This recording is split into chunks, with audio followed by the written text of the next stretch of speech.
हमारी बहू के कदम तो बड़े ही शुभ हैं। घर में बढ़ते ही सभी की किस्मत चमक उठी। सीमा आंटी यह बात अपने रिश्तेदारों पड़ोसियों को दिन में कम से कम 10 बार तो जरूर सुनाती थी। 1 महीने हो गया था सोहना और गौरी की शादी हुई। सोहन ने भी यह किस्मत पाई थी जो गौरी जैसी सलीकेदार पढ़ी लिखी दुल्हन मिली। सोहन खुद तो कई बार फेल होने के बाद बड़ी मुश्किल से 12वीं कक्षा पास कर पाया था। ऐसे लड़के को भला कौन सी नौकरी मिलने वाली थी। यह तो सिफारिश से चिपकाने के लायक भी नहीं था। मनोज अंकल कमिश्नर के सेक्रेटरी के पद पर थे। उन्होंने बहुत कोशिशों के बाद गांव में रास्ता बनवाने का ठेका अपने बेटे को दिलवाया तो कहने को सोहन कमाऊ बेटा हो गया, लेकिन ठेकेदारी से हाथ में थोड़ा बहुत पैसा क्या आ गया। सोहन लड़कियों के साथ गुलछर्रे उड़ाने लगा।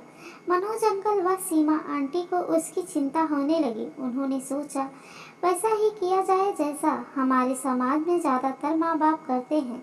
उसकी शादी कर दी जाए तो घर के खूंटे से बंधा रहेगा, लेकिन जान पहचान में रिश्तेदारी में कोई भी अपनी लड़की सोहन को देने के लिए राजी नहीं था। तब मनोज अंकल ने गांव से दूर गौरी नाम की लड़की ढूंढी, क्योंकि इतनी दूर सोहन के गुणों के बारे में कोई नहीं जानता था। गौरी के पिता उस गांव के वैद्य थे, जड़ी बूटियों से लोगों का इलाज करते थे। लोग उनकी बड़ी इज्जत करते थे। सोहन हर लिहाज से नालायक वर था, सिवा एक चीज के, और वह थी उसकी खूबसूरती। उसका बोलचाल का तरीका भी एकदम भिन्न था। उसके तौर तरीके इतने अच्छे थे कि सामने वाला धोखा खा जाए, और गौरी के पिता भी धोखा खा गए। सोहन के व्यक्तित्व और मनोज अंकल के रुतबे से गौरी के पिताजी इतने प्रभावित हो गए कि इन लोगों के बारे में ज़्यादा खोजबीन करने की सोची ही नहीं। मनोज अंकल व सीमा आंटी भी बिना दहेज के चट मंगनी और पट ब्याह करके बहू को घर ले आए। सच्चाई कितने दिनों तक छिपती और कैसे छिपती, महीने भर के अंदर ही गौरी को सारी असलियत का पता चल गया। सोहन कहने भर को ठेकेदार है और ऊपर से अनपढ़ टाइप। उधर छोटे से गांव में रहने वाली गौरी ने दूर शहर जाकर एमए की डिग्री हासिल की थी। वह भी दिखने में बहुत खूबसूरत थी और एकदम सलीकेदार थी। गौरी जान गई कि इस शादी में उसके साथ धोखा हुआ है, मगर माँ पिताजी से कैसे कहे, कब कहे। जब भी फोन पर उनसे बात होती, घर का कोई ना कोई सदस्य सामने जरूर मौजूद रहता। सीमा आंटी ने अपनी चालाकी का जाल बिछाना शुरू किया। वह बहू के बारे में सभी से अच्छी अच्छी बातें करती, उसके तारीफों के पुल बांधती, गुड़ों के कसीदे पढ़ती।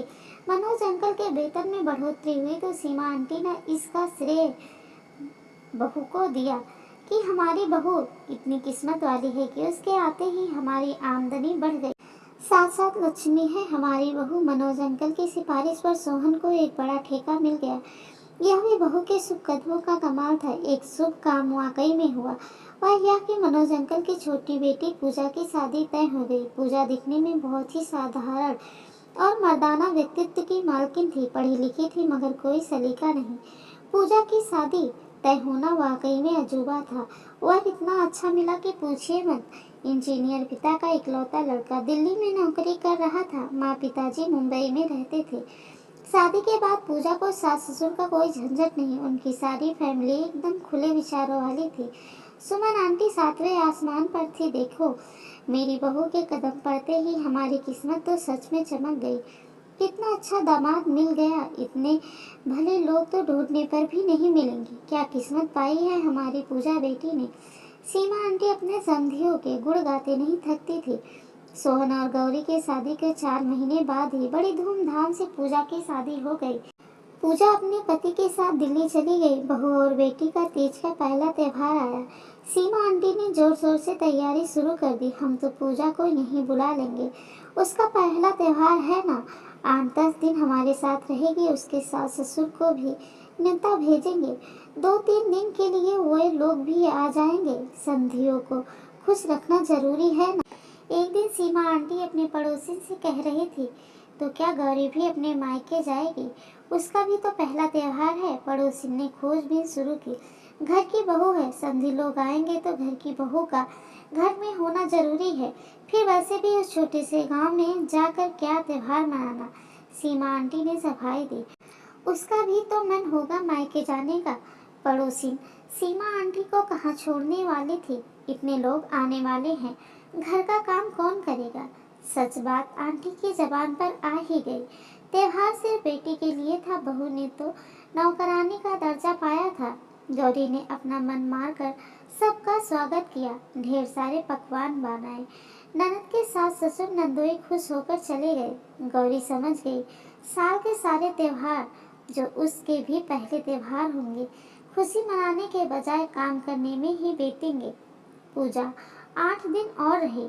उसके तौर तरीके, रंग ढंग इस कदर बदल चुके कि सामने वाला पहचान न पाए। Jeans, short, kurta, skirt, top व अलग अलग फैशन के जूते पहनती। मनोज अंकल व आंटी को यह सब बहुत अच्छा लगता था। हमारे बेटे की किस्मत तो देखो, उसके सास ससुर ने उसे सब कुछ पहनने की इजाज़त दे रखी है। कहते हैं लड़कियों को तो नौकरी करनी चाहिए। जाते ही हमारी पूजा नौकरी ढूंढेगी। सीमा आंटी अपनी पड़ोसिन से कह रही थी। पड़ोसिन क्या कहती? वह तो हर रोज गौरी को सिर पर पल्लू लिए रसोई में खाना बनाते हुए देख रही थी। सीमा आंटी खुद तो स्लीवलेस ब्लाउज पहनती थी, तरह तरह की लिपस्टिक लगाती थी, मगर बहू फुल स्लीव ब्लाउज पहने और बिना मेकअप के रसोई में पसीने में नहाती दिखाई देती। सोहन जो गौरी का पति था, अपनी कमाई बाहर उड़ाता था। जो पति अपनी पत्नी की कदर नहीं करता, उसका सम्मान नहीं करता, उसकी इज्जत बाकी घर वाले भी नहीं करते, वह घर वालों के लिए महज नौकरानी बनकर रह जाती है। गौरी देखने में बहुत सुंदर थी। अगर बहू बंठन कर रहे तो अपनी बेटी फीकी पड़ जाएगी। इस ईर्ष्या से सीमा आंटी बहू को संवरने नहीं देती, उसके लिए बेढंगे ब्लाउज सिलवा कर लाती। हम तो पुराने ख्यालात के लोग हैं कहकर बहू पर पाबंदियां लगाती रहती। गौरी ने एक बार दबे मुंह कह दिया, पूजा के तो सारे शौक पूरे होते हैं, हमें तो नौकरानी बनाकर लाया गया है। गौरी के माँ पिताजी को कभी न्योता नहीं गया, न गौरी को मायके भेजा गया। पूजा 6 महीने में चौथी बार आ गई। आंटी का सोशल वर्क यानी किटी पार्टी, क्लब जाना, महिला मंडल जाना, पिक्चर देखने जाना बढ़ गया। साल बीत गया, गौरी माँ बन गई। एक नन्हे से प्यारे बेटे को जन्म दिया। कस्बे में बच्चा कैसा होगा कहकर सीमा आंटी ने उसे ससुराल में रोक लिया था। वहाँ की औरतों के भी बच्चे होते हैं, इतनी ही सुविधाएं वहाँ भी मौजूद हैं। गौरी ने अपना पक्ष रखने की कोशिश की थी, मगर उसकी कौन सुनता। सोहन तो गौरी का कभी था ही नहीं जो उसके पक्ष में बोलता। न गौरी मायके गई, न उसके माँ पिता को न्योता गया। 40 दिन तक गौरी को जिस्मानी आराम तो मिल गया, मगर उसका मन रोता रहा। 40 दिन होते ही सीमा आंटी पूड़े कमाने 20 दिन की तीर्थ यात्रा पर चली गई। बहू के लिए 40 दिन का आराम बहुत है। बहू कमर कस कर काम पर लग गई। भाभी की मदद करने पूजा आ गई। वह बच्चे लेकर कमरे में लेटी रहती और गौरी किचन में खड़ी उसकी फरमाइशें पूरी करती। भाभी आज मालपुए बनाओ, भाभी आज कचौड़ियाँ खाने का मन हो रहा है। घर काम में गौरी इस कदर उलझ गई कि बच्चे को वक्त पर दूध भी ना पिला पाती। उसका दूध सूख गया, बच्चा कमजोर होता चला गया। 20 दिन बाद वापस आकर सास ने बहू को खूब सुनाया, कैसी माँ हो, बच्चे को वक्त पर दूध भी नहीं पिलाया, हमारे पोते को दुबला कर दिया। बच्चे को देखने के लिए पूजा भी तो थी, तुम्हें क्या काम था? गौरी क्या बताती। 2 महीने बाद बच्चे का नामकरण करना तय हो गया। सभी रिश्तेदार आए। पूजा के सास ससुर आए। उन्होंने गौरी से पूछा, तुम्हारे माँ बाबूजी नहीं आए? गौरी ने जवाब दिया, बुलाएंगे तभी तो आएंगे। पूजा के ससुर जी से रहा ना गया। उन्होंने मनोज से पूछा, गौरी के माँ बाप तो कभी दिखे नहीं। सीमा आंटी ने बाखूबी जवाब दिया, आज ही पहले से ही इतने सारे मेहमान आए हैं और लोग कहाँ समाएंगे। बच्चे के नामकरण पर बहू अपनी सास को तोहफा देती है, ऐसा हमारे यहाँ रिवाज है। सीमा आंटी की जिठानी ने आग में घी डालने का काम शुरू किया। अरे बहू तो आपके लिए कोई तोहफा लाई ही नहीं, क्या सिखाकर भेजा है इसके माँ बाप ने? गौरी कहाँ से तोहफा लाती? उसके पास पैसे कहाँ थे? सोहन ने कभी उसके हाथ में पैसे दिए ही नहीं। फिर उसकी माँ उसे कब सिखाती? शादी को 1.25 साल से ऊपर हो गया था। माँ से मिलना नहीं हुआ था। माँ यह सब कब सिखाती? इस शादी में उसके और उसके परिवार के साथ धोखा ही हुआ था। ऐसा निठल्ला पति और पाबंदियों में दबाकर रखने वाले सास ससुर पाकर उसके हिस्से में काम और ताने ही आए थे। पूजा के सास ससुर को मनोज अंकल व सीमा आंटी का गौरी के प्रति रवैया काफी अच्छा नहीं लगा। पूजा की सास से रहा ना गया। वह उठ खड़ी हुई और बोली, उसकी माँ ना आ सकी तो क्या हुआ?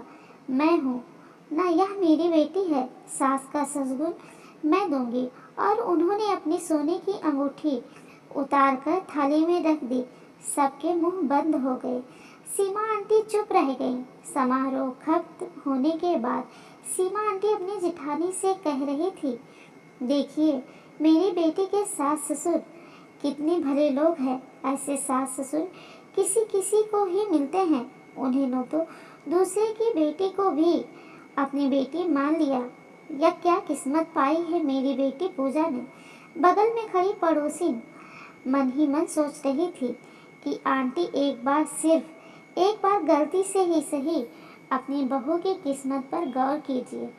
कहानी अच्छी लगी हो तो प्लीज़ लाइक शेयर सब्सक्राइब करना ना भूलें। आप सबका बहुत बहुत धन्यवाद।